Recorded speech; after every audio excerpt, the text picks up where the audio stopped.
on est toujours dans notre terrain de jeu. Là, on a créé des accords, donc une harmonie. On a créé une basse qui va bien avec ces accords-là. On a fait une mélodie.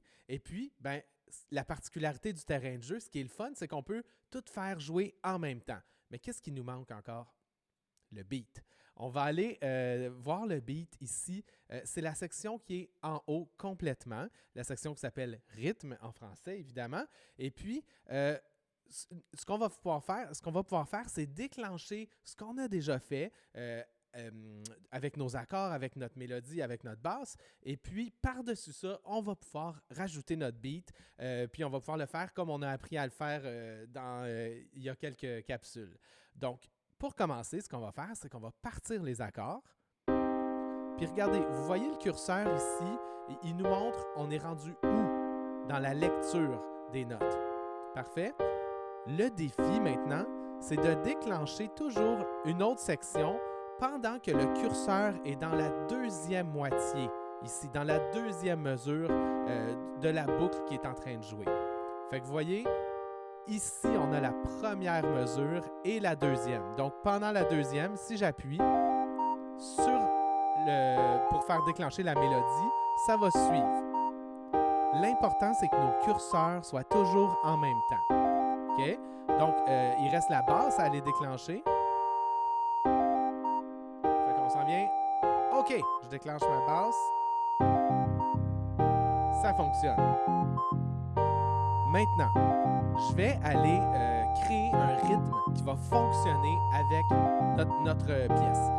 Pour faire ça, comment on avait dit qu'on commençait? On met un kick sur le premier temps ici.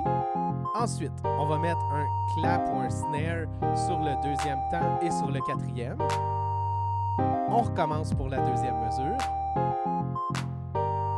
Donc, si on essaye ça, on va regarder notre curseur. Il est dans la deuxième moitié. On part. Ça fonctionne déjà. Parfait. Donc, là, je vais vous donner une autre astuce, un autre petit truc. Puis ce truc-là, c'est de faire que ça synchroniser le kick de notre beat avec la rythmique de la basse. OK? Donc, pour faire ça, on voit que dans la basse, pour ça, on va juste écouter la basse et le rythme pour commencer. On va mieux l'entendre. Donc, pour la basse, voyez-vous, il y a un coup ici.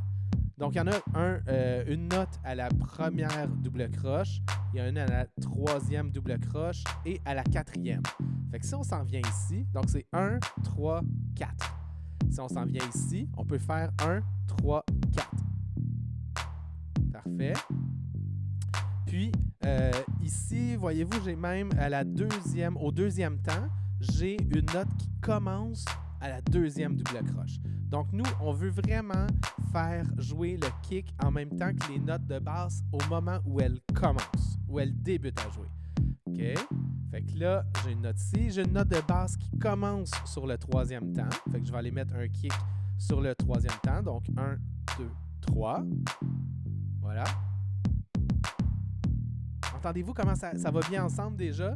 Puis, la deuxième moitié, vu qu'on avait fait un motif qui était le même qu'au début, là, on va essayer de reproduire la même rythmique. Donc, premier, on saute une double, on joue là-dessus.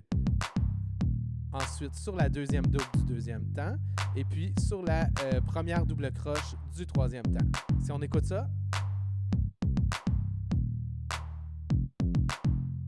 ça fonctionne super bien.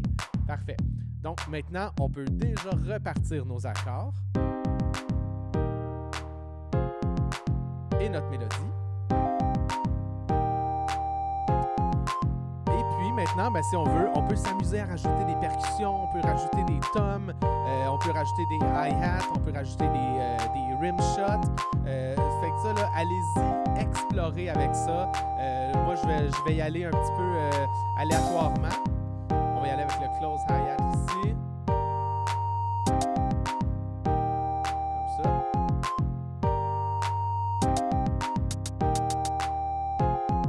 Voilà. Comme ça. Fait que je vous laisse vous amuser avec ça. On en a pour des heures si ça me tente. laissez aller votre créativité. Et puis, si vous voulez ensuite aller rejouer avec des lignes de basse, aller rejouer avec des accords, aller rejouer avec des mélodies, c'est le temps de faire vos modifications parce qu'ensuite, on va tout exporter pour apporter tout ça dans le logiciel live d'Ableton et puis on va pouvoir pousser encore plus notre composition dans le logiciel. Donc, prochaine capsule, je vais vous montrer comment exporter votre composition et puis on va apporter ça dans la live.